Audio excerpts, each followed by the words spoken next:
Okay. A soldier for the crown. You always were a gambler. Before the war broke out, when you were still a servant in Master Selby's house, you'd bet on anything. How early spring thaw might come, or if your older brother Titus would beat your cousin Caesar in a wrestling match. And most of the time, you won. There was something about gambling that you could not resist. There was suspense, the feeling that the future was not already written by the white hands, or finished. There was a chance, the luck of the draw.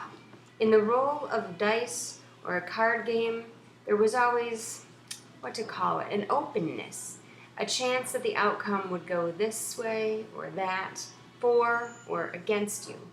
Of course, in bondage to Master Selby, there were no odds. Whichever way the dice fell or the cards came up, you began and ended your day a slave.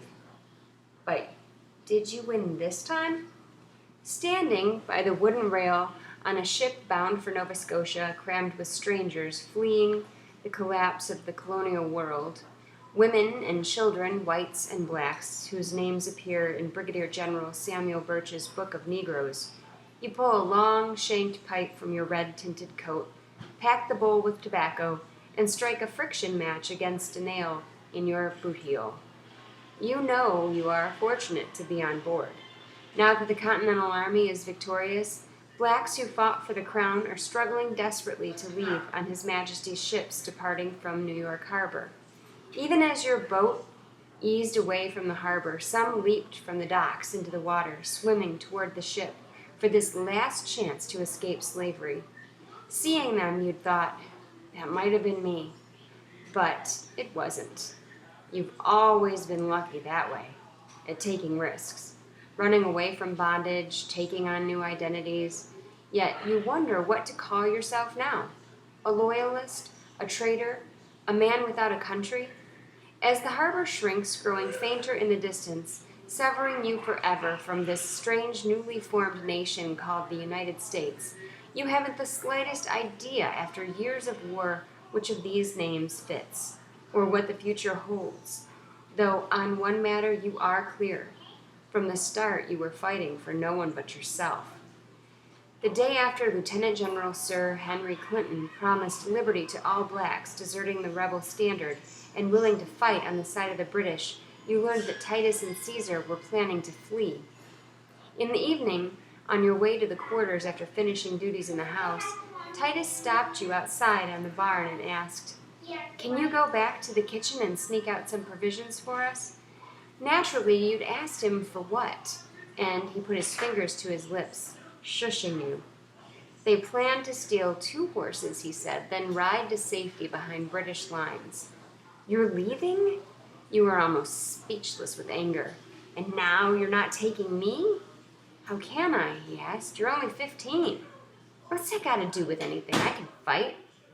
You ever fired a gun? No, but I can learn. Once I'm free and got the papers to prove it, I'll come back. Titus, if you don't take me, I'll tell. For a heartbeat or two, Titus looked as if he might hit you.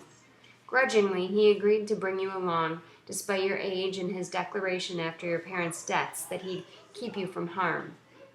You did as he requested, returning to the house and filling a sack with food, Master Selby's clothing, even some of the mistress's jewelry that the 3 of you might barter, then delivered all this to your brother and Caesar in the barn.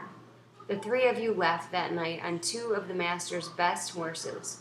You're riding behind Titus, your arms tightly circling his waist until you stopped to make camp in the woods. There, Caesar suggested that it would help if you all changed your names and appearances as much as possible, since Master Selby was sure to post your descriptions. Titus said fine, he'd grow a beard and call himself John Free. Caesar liked that. Then I'll be George Liberty. They waited for you to pick a name, poking sticks at the campfire, sending up sparks into the starless sky. Give me a name, you'd said, changing into buckskin, or give me time, you said, changing into buckskin breeches, blue stockings, and checkered woman shirt. I'll shave my hair off, and I'll think of something before we get there. I don't want to rush. What you didn't tell them that night was how thrilling, how sweet this business of renaming oneself felt, and that you wanted to toy with 1,000 possibilities, each name promising a new nature, turning them over on your tongue and creating whole histories for each before settling, as you finally did, on Alexander Freeman as your new identity. Thus, it was Alexander Freeman, George Liberty, and John Free who rode a few days later, bone-weary from travel, into the British camp. You'll never forget the sight of scores of black British uniforms with the inscription "Liberty to Slaves" on their breasts, bearing arms so naturally one would have thought they were born with a rifle in their hands. Some were cleaning their weapons, others marched. Still others were relaxing or stabbing their bayonets at sacks suspended from trees, or performing any one of the 1,000 chores that kept a regiment well-oiled and ready. When you signed on, the black soldier who wrote down your names didn't question you. Though he remarked he thought you didn't look very strong, the three of you were put immediately to work. Harder work, you recall, than anything you'd known working in Master Selby's house. But for the first time in 15 years, you fell to each task eagerly, gambling that the laborer purchased a new lease on life. Over the first months, then years, the seesawing war, you, Titus, and Caesar served His Majesty's army in more capacities than you had fingers on the hand, as orderlies to white officers, laborers, cooks, foragers, and as foot soldiers who descended upon farms abandoned by their white owners, burning the enemy's fortifications and plundering plantations for much-needed provisions, as spies slipping in and out of southern towns to gather information, and as caretakers to the dying when the smallpox swept through your regiment, weakening and killing hundreds of men, your brother among them. And it was then you nearly gave up the gamble. You wondered if it might not be best to take your chips off the table and pray the promise of pardon was genuine, and slink back home, your hat in your hand, to Master Selby's farm, if it was still there. Or perhaps you and Caesar might switch sides, deserting to the ranks of General Washington, who pressured for manpower, belatedly reversed this opposition to Negroes fighting in the Continental Army. And then there was that magnificent declaration penned by Jefferson proclaiming that we hold these truths to be self-evident, that all men are created equal, that they are endowed by their Creator with certain unalienable rights, that among these are life, liberty, and the pursuit of happiness. Words you'd mentioned after hearing them. If the Continentals won, would this brave new republic be so bad? Alex, those are just words, said Caesar. White folks' words for other white folks. But without us, the rebels would lose. So would the redcoats. Both sides need us, but I don't trust neither one to play fair when this thing is over. They can do that declaration over. Nah, the words I want to see are on British pass with my name on it. I'm staying put till I see that. Caesar never did. A month later, your regiment was routed by the Continental Army. The rebels fired cannons for 6 hours, shelling the village your side occupied 2 days before. You found pieces of your cousin strewn everywhere, and you ran. You lived your life by wits in the countryside, stealing what you needed to survive until you reached territory still in British hands, and again found yourself a pawn in the middle of other men's battles.